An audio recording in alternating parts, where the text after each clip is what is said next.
네, 안녕하세요. 박중사입니다. 2023년 11월 16일 목요일 장 마감 방송하도록 하겠습니다. 자, 현재 시간 저녁 8시 19분 지나고 있고요. 나스닥은 0.18% 하락, 우리 야간 선물은 335.05로 0.5포인트 정도 상승해서 거래되고 있습니다. 자, 오늘 우리 장은 위클리 옵션 만길이었는데 상당히 지루한 만길이 펼쳐졌습니다. 장중 진폭이 총 2.7포인트까지밖에 나오지 않았고요. 아침에 프리장 끝나고 한번 떨어지더니 그 뒤로 어느 정도 반등해서 계속 박스 횡보하는 그런 상태로 움직였는데 뭐 위클리 옵션 얘기는 좀 이따가 다시 하기로 하고요. 오늘 일단 수급을 살펴보면 외국인들이 선물을 6,189억이나 샀습니다. 이제는 매도 누적이 1조 4천억 대밖에 남지 않았습니다. 이 정도면은 이제 평시로 돌아갔다고 볼 수 있어요. 일단 기존에 3개월간 노력했던 외국인들의 매도 누적은 이제 무효화가 되는 그런 상태가 됐고요. 외국인들이 뭐 이런 모습을 보인 적이 거의 없긴 합니다. 지금 이렇게 이 구간 동안에 외국인들이 매도로 때린 다음에 제대로 익절을 하지 못하고 올라온 상태인데 아직까지는 완전히 돌파는 못 이뤄냈죠. 이제 여기 그때 8월 1일에 7월 31일에 제도 바뀌고 프리장 생기고 위클리 옵션 월요일 거 생기고 하면서 바뀐 다음날 상승하고 그 다음날부터 떨어졌잖아요. 그래서 이때 외국인들의 페이크, 그다음에 여기 옵션 선물 옵션 동시 만기일 때 만들었던 자리, 그다음에 그 추세를 연결한 이 지점이 이제 다가오고 있는 거죠. 그렇죠? 여기 언저리가 되겠는데 지금 거기에 앞서서 1차 저항대 돌파했고 2차에 지금 걸려 있는 상태입니다. 그렇죠? 노란선, 파란선. 공매도 금지 조치가 나오고 나서 고가를 만들었더니 335에서 6라인, 지금 이틀 동안에 또 CPI 발표 물가 안정을 본 다음에 거기까지 또 올라와가지고 급하게 올라와서 또 막혀 있는 상태입니다. 이제 여기를 힘있게 뚫어내느냐, 또 내고 나서도 기존의 추세, 지금 하락 추세로 형성됐던 그 자리를 이제 돌파 안착을 하느냐가 상당히 중요할 것 같습니다. 일단 요 구간을 완전히 돌파 안착하지 않으면 지금 국면은 상승 국면으로 전환되지는 않았다라는 거. 아직은 상승 국면까지는 아니죠. 상승 국면으로의 전환은 아직 아니고 대신에 하락 국면이 마무리가 되고 있다. 하락세가 진정되고 하락 국면이 마무리가 되고 있다. 이 정도 느낌으로 볼 수 있을 것 같습니다. 그렇죠? 하락 추세 속에서 마무리 단계, 이제 돌파할 수 있는 그런 여건을 갖추고 하락 국면 마무리되고, 이 상승 국면으로 전환은 이걸 돌파 안착을 하고 이제 넘어갔을 때 얘기를 하는 거죠. 그래서 우리가 기다리는 거는, 제가 기다리는 건 이제 상승 국면으로의 전환이고, 그렇지 않으면 지금은 공격적으로 접근할 때는 아직은 조금 부족하다 정도로 지금 보고 있습니다. 외국인들이 뭐 누적 매도는 많이 줄어서 사실 최근에 산 매수가 훨씬 더 효율적으로 관리가 될 겁니다. 그래서 이 정도면은 이제 중립으로 돌아온 거고요. 최근에 이제 콜옵션, 어제 같은 경우 이제 외국인들이 콜옵션 매도를 상당히 많이 하고 개인들이 어제 191억의 콜옵션을 샀죠. 그리고 오늘 133억이나 다시 던지면서 거의 원위치로 돌아왔습니다. 그렇죠? 그래서 이 부분에 대해서는 이제 좀 우려할 사항은 많이 줄어들었고요. 위치 보니까 외국인들이 337.5 콜옵션을 상당히 많이 매도했다가 오늘 거의 다 사들이면서 뭐 다시 상방 베팅을 이어가는 그런 모습. 그러니까 즉 상방 베팅이라기보다는 상방 해지에 가까울 것 같긴 한데 어쨌든 아직은 이제 쌓고 있는 과정이고, 최근에 이제 금융투자가 양매수로 위아래 다 베팅을 잘 하고 있는 점도 또 볼 수 있습니다. 만기가 워낙 아직 많이 남아가지고 뭐 지금 이제 한참 또 바뀔 수가 있어요. 이런 점은 그래서 참고만 해주시면 되겠고요. 선물이 이제 개인들이 2천억을 매도했는데 이건 BEP가 거의 왔습니다.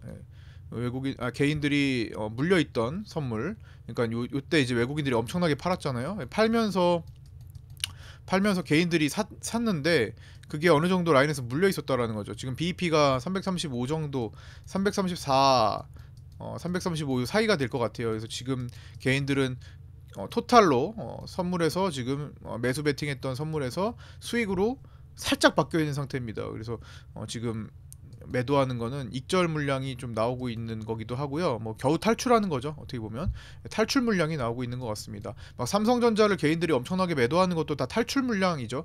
최근에 삼성전자를 개인들이 보통 7만 2천 원, 7만 3천 원에 상당히 많이 사놓고 있었잖아요. 올해 내내 이제 올해 이제 여름부터 해가지고 고점이 그쪽 라인이었으니까 개인들이 많이 샀던 자리 대부분 여기서 지금 탈출하고 있는 그런 상태인데 그거를 일단 외국인들이 뭐 쇼커버링을 뭐 이유로 들 수도 있고 어쨌든 최근에 이제 긍정적으로 시장이 풀리는 내용을 보고 이제 삼성전자를 끌어 사주고 있습니다. 어쨌든 얘가 인덱스 역할을 해주고 있으니까 그래서 삼성전자를 사주면서 개인들이 지금 손절이 아니라 탈출하고 있다.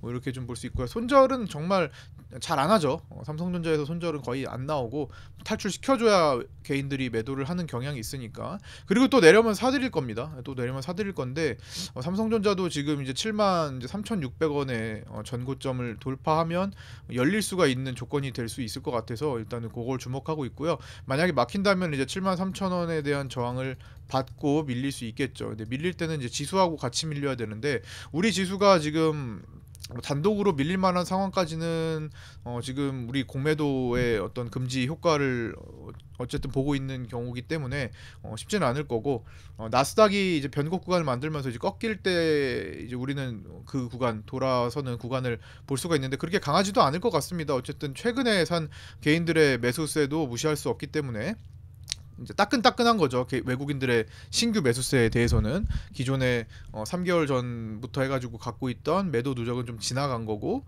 그거를 이제 덮어내는 매수가 최근에 이제 최신화된 거죠. 최근에 프로그램도 열심히 팔다가 최근 들어서 지금 비차익 매수가 좀 다시 들어오면서 차익 실현하고 있고요. 그다음에 달러 선물도 외국인들이 의도적으로 굉장히 많이 눌렀잖아요. 그러고서 환율을 낮춰서 여기서 상당히 많이 수익을 본 것으로 추정이 되거든요. 그래서 환율도 외국인들이 의도적으로 지금 달러 선물을 바짝 눌러서 지난번에 반등 시도하다가 이제 CPI 결과 보고 무너진 겁니다. 원래는 이제 CPI가 그렇게 뚝 떨어져서 물가가 안정되지 않았다면 아마 더 올라갔을 거예요. 근데 이제 뚝 떨어지면서 외국인들이 기존에 달러 선물 매도했던 걸로 수익을 꽤나 많이 봤을 거로 추정이 되고 있습니다. 이거는 20일에 만기고요. 21일 화요일부터는 새로운 거래가 또 시작될 겁니다. 그래서 그때 또 환율 추이를 또 살펴봐야 될 것 같고 자 그래서 지금 보면 이제 나스닥은 이제 변곡일까라고 써놨는데 그 전에 앞서서 지금 최근에 시장 흐름이 어떻게 전개되고 있는지 내용적으로 한번 접근을 먼저 해보도록 하겠습니다. 일단 미국의 임시예산안이 상하원 모두 합의가 됐죠. 그래서 셧다운도 없고 이제 무디스에서 경고했던 신용 등급 강등도 없게 되었습니다. 그래서 이것도 상당히 긍정적이고 원래는 굉장히 이제 헤매고 서로 합의 안 하고 막 그럴 것 같았는데 급격하게 갑자기 이제 합의를 다 잘 했어요. 그다음에 이란의 이팔 전쟁 개입 없다. 그래서 이것도 이제 확전이 되지 않는다. 그다음에 뭐 인질 협상 나오고 막 이런 전쟁 쪽 이슈도 사그라들었고요. 미중 정상회담이 종료되면서 이제 나왔던 핵심적인 내용이 중국이 대만 침공을 하지 않겠다. 그래서 이쪽 양안 관계의 회복도 기대해 볼 수 있는 점. 그다음 물가 안정세 CPI, PPI 안정됐죠, 떨어졌죠. 그래서 금리의 추가 인상은 없을 것 같고 내년 상반기에 시장은 인하를 기대하고 있다 정도. 근데 이제 인하가 이제 침체의 사유로 인하되면은 이제 그때 돼서 좀 흔들릴 사유가 되긴 합니다. 그다음에 공매도 오늘 이제 공매도 조치에 대해서 자세하게 좀 나와주고 한번 살펴볼까요? 공매도 제도 개선 방향에서 좀 살펴보겠습니다. 자 이게 이제 금융위원회에서 공개한 자료인데요. 자 이거 쭉 이따 빼놓고 이거 한번 볼게요. 일단은 중요한 내용을 이제 보자면은 자 요거인데요. 결국에는 이제 기울어진 운동장을 어떻게 해결을 해야 되겠다 뭐 이건데 사실상 큰 의미는 없을 것 같은데 보시면은 여기죠. 요거 개선 방안 해가지고 대차와 개인 대주의 주식 차입 상환 기간 및 담보 비율을 통일한다 이건데요. 요거 대차는 이제 기관들 외국인들이 하는 게 대차 거래, 대차 이제 빌려가지고 공매도를 하는 거고 개인은 이제 대주 거래라고 합니다. 그래서 지금 기존에는 개인 대주는 90일 상환 이제 90일 동안 상환해야 되고 연장할 수 있었습니다.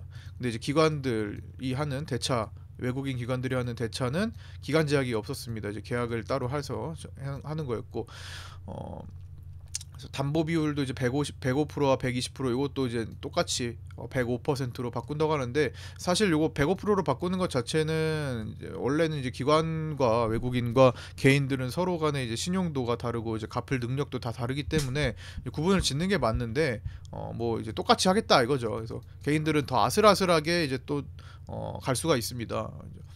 기존에 있던 방식으로 120%로 가면은 그래도 조금 더 안정적이긴 하죠. 근데 오래 못 버틴다라는 단점도 있는데, 이제는 버티다가 이제 이제 본전을 위협해 버리는 수준까지 가버리는 거잖아요. 105%면은. 그래서 이제 개인들이 리스크 관리가 좀 더 이제 좀 어려워졌다라고 봐야 되나? 어쨌든 썩 이게 뭐 그렇게 좋다고 보여지지는 않는데, 어쨌든 똑같이 하자라는 게 취지니까. 그래서 뭐 큰 차이는 없고요. 요게 이제 중요한 건데, 근데 사실 보면은 대차 상환 기간 대주와 동일하게 하겠다라는 거예요. 근데 원래 이제 90일씩 해가지고 연장합니다. 결국에는 이제 90일 동안 강제해서 팔 수 있는 것은 아니에요. 90일 지나면 무조건 다 이제 처리해야 된다.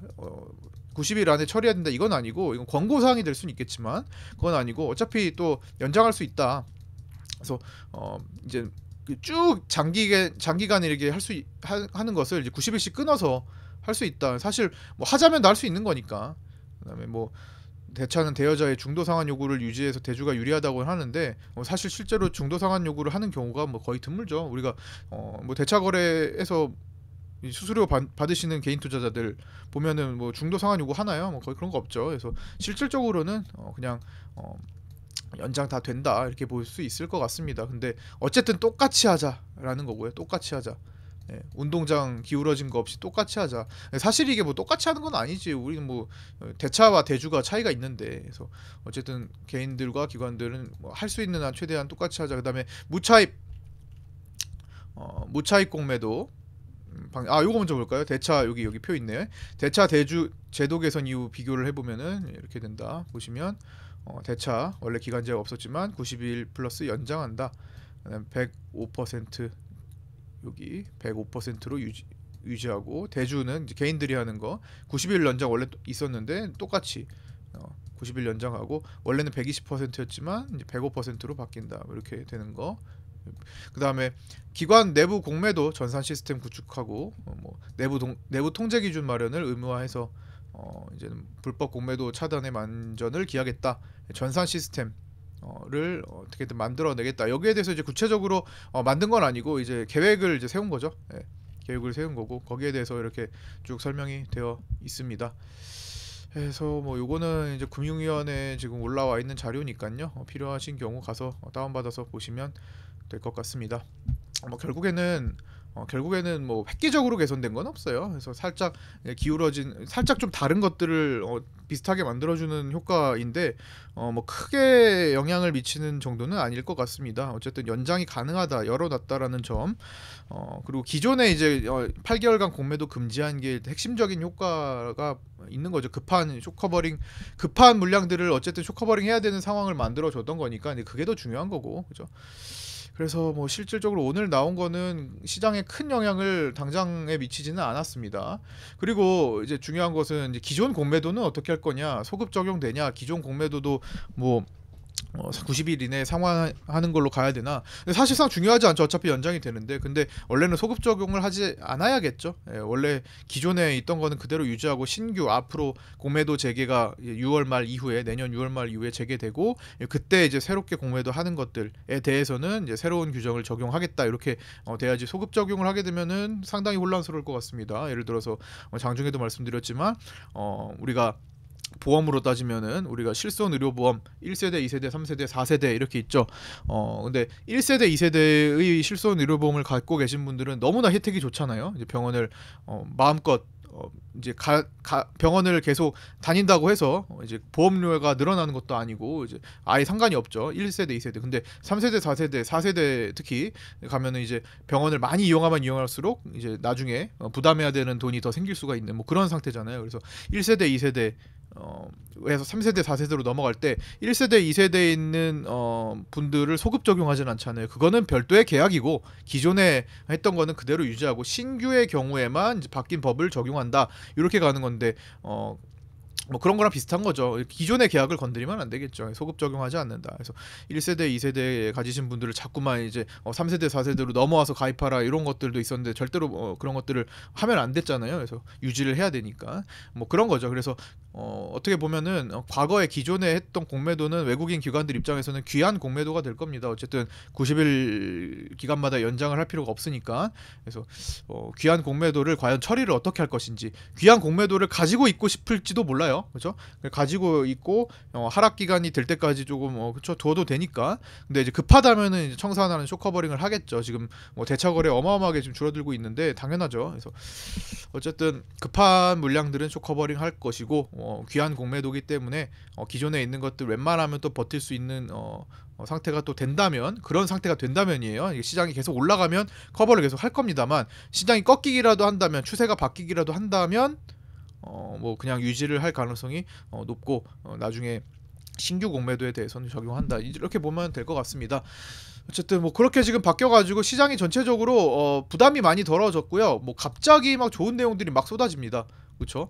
기존에 외국인들이 뭐 3개월간 뭐 매도를 누적시켜서 뭐 떨어뜨리려고 더 했던 뭐 상황에서 갑자기 공매도 나스닥 막 쭉쭉 오르고, 그다음에 공매도 금지 효과로 뭐 급등시켜가지고, 그렇죠? 여기서 이제 또 추가 상승을 할지 여기 지금 딱 여기 국면에 걸쳐 있습니다. 그래서 저항대 딱 맞아 떨어져 있는 이 상태에서 이제 상황을 주시해야 될 것 같습니다. 그래서 좋은 내용이 갑자기 와르르 쏟아졌는데 글쎄요, 여기에 대해서는 조금 이제 사람마다 좀 다를 거예요. 생각이 이제 좋은 내용이 막 쏟아지니까 와 환호하면서 달려가자 뭐 이렇게 볼 수도 있고요. 워낙 이제 그래도 수급도 많이 개선되고 뭐 그렇게 봐도 되죠. 근데 뭐 각자의 이제 전략인 거니까. 근데 저는 조금만 더 주의하자가 일단 제 관점이고, 뭐 좋은 내용 있지만 다 그래서 매매를 할 수 있어요.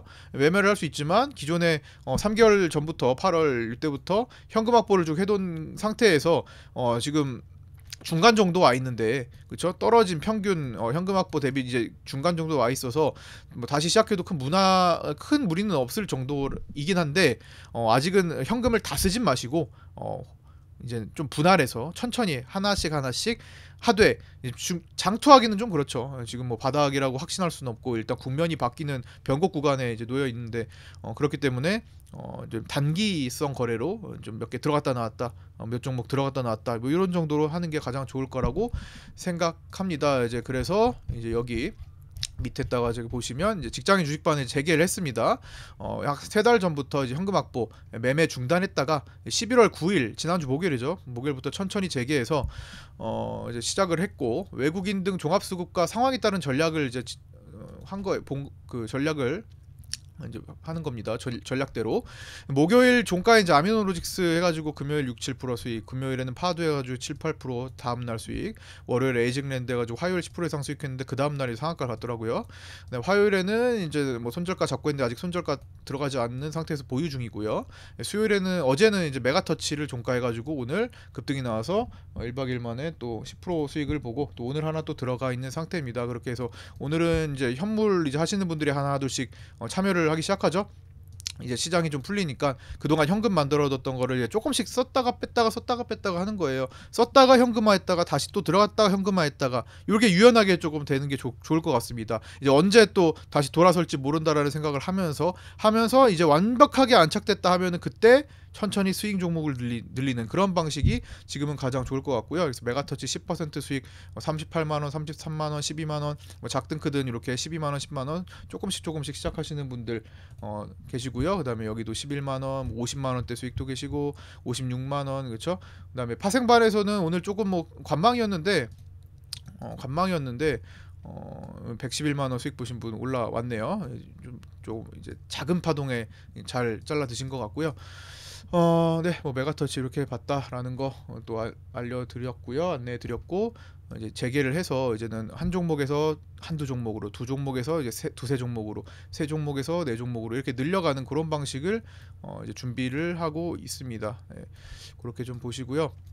그 다음에 방금 전에 말씀드렸던 내용 요거 이제 하락 국면은 진정됐다고 볼 수 있으나 이제 아직은 추세대 돌파 안착이 이루어지지 않아서 상승 국면으로 전환되었다고 보기에는 부족하다. 그래서 조심스럽게 매매 재개할 수 있고, 그러나 내년도를 보면서 장투를 보기에는 아직은 좀 불편한 내용이다. 좀 돌파 안착이 확인이 좀 필요할 것 같다. 물론 외국인들은 누적 선물 매도가 1조 4천억대까지 줄어들면서 매도분에 대한 상승 리스크를 축소하며 급격히 평시로 돌아온 모습입니다. 이제 2조 원 언더는 평시의 모습이랑 비슷해요. 특히 1조 5천억 언더는. 그래서 그 안으로 들어와서 이제는 비상시 매도가 누적됐던 그 비상시와는 좀 다른 상황이다라는 겁니다. 그래서 기존 선물 대량 매도로 외국인들이 최대 2천억까지 수익을 냈다가 뭐 청산을 하긴 했는데 그거를 다 손절로 다시 다 상세 처리가 되면서 현위치에서 지금 마이너스 400억 손실선에서 지금 방어하고 있습니다. 그래서 지금 지점에서 멈춰 있는 상태, 이거 400억 지점이라는 거예요. 여기가 마이너스 400억 지점에서 청산을 하면서 지금 손절하고 있는 거예요. 오늘도 한 115억 정도 손절 처리가 나왔습니다. 그래서 여기서 손절을 끊고 있는 거예요. 그래서 더 올라갔을 때 손실을 원래 한 뭐 마이너스 700억까지 간다 하면은 이걸 마이너스 500억으로 줄일 수 있도록 이렇게 조절한다는 겁니다. 예를 들어서 올라갔을 때 리스크를 축소하는 거죠. 그래서 추가 상승에 대한 손실을 축소하고 있다. 그것도 어찌 보면 상방 배팅의 일종이죠. 상방을 생각하고 있기 때문에 손실을 일단 손절 처리를 하면서 축소하는 거니까.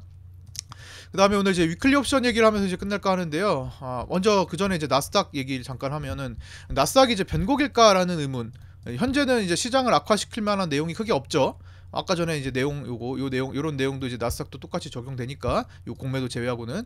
그러면 현재는 뭐 시장을 악화시킬 만한 내용 크게 없고, 나온다면 사유는 이제 침체 인식, 소매 판매 지표를 통해서 이제는 소비 부진. 지금 보면은 미국도 지갑을 많이 닫고 있습니다. 그래서 소비가 부진하고, 이제 그 중국도 마찬가지. 중국도 지금 소비가 역대급으로 부진하고 이런 것들 해가지고 이걸 침체 인식으로 보면은 또 부정적으로도 볼 수 있죠. 그 다음에 옵션 만기가 금요일인데 이제 하루 앞두고 차익 실현이 나올 수 있다. 이거 차익 실현밖에 없는 것 같습니다. 이제는. 그래서 이번에도 차익 실현 안 하고 그냥 넘어가면은 뭐 다음에도 똑같은 포지션으로 이어질 수도 있는 거고요.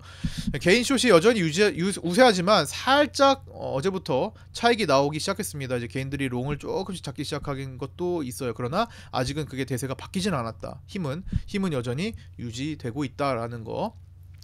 그래서 당장은 뭐 크게 급락시킬 만한 사유가 또 없기도 하니까, 그래서 안착하는지 여부를 좀 주목해봐야 되겠고요.